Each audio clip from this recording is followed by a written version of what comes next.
I had a client who had a hard time doing homework. He was a professional athlete, and he came to me and had trouble with porn. And he used to go to porn shops, specifically one particular porn shop in Oakland, California. And I had been to that porn shop when I was an addict, so I knew what it was like, and I had remembered it. Anyway, one day when he came in, he asked me when he left, "What's my homework?" So I said, "Well, you're not doing much homework." I said, "So your homework right now is to go to that porn shop. I want you to walk in the front door, and you're going to walk over to the counter. You probably never noticed the counter before because everyone's in a trance when they go to the porn shop. But go over to the counter and you'll see a guy with tattoos on his arms, and he has a baseball bat leaned against the wall. I want you to walk over to the counter and I want you to turn your back on that guy and raise your hands over your head." He said, "What am I going to do that for?" And I said, "Well, listen to me. I said, raise your hand over your head and I want you to scream as loud as you can, 'I hate this shit!' and run." Now you got to run. You got to run because the guy's going to pick the baseball bat up and come after you."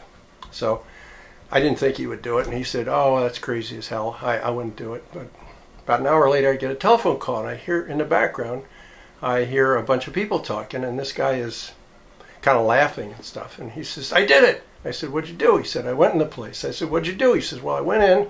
He said, "I walked up to the counter. Here's the guy. You were right. The guy has the tattoos. He's got a baseball bat." I said, I turned my back to him and raised my hands over my head and screamed, "I hate this shit." I started running out the door, and a whole bunch of other guys ran with me. And they all yelled, "I hate this shit too." And that's who's with me. We're all going to lunch. And so that's the end of the story, really, except for the fact, P.S., the guy never went back to a porn shop. So the moral to the story, if there is a moral, is do this with yourself. Do this with yourself. If you never read my book, or you never come to see me, or you never give us a call, go someplace that you used to do and really look at it for what it is. This is all crazy, bizarre behavior. It's regressive. It's useless. You're not your mind. You're not those thoughts. You're not your history. And you're not your addict.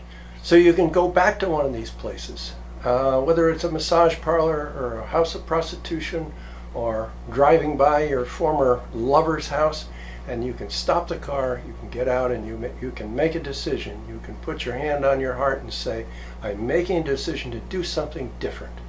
That's what we do here. Cognitive, behavioral, cognitive, mental behavior changes. What we're trying to do is get you to change your behavior. You can do this. It's a story, and it's an old story, and it's not worth doing anymore. You'll be surprised at the inner strength it'll give you. Just remember, you always have a choice. It may not seem like it, but you always have a choice.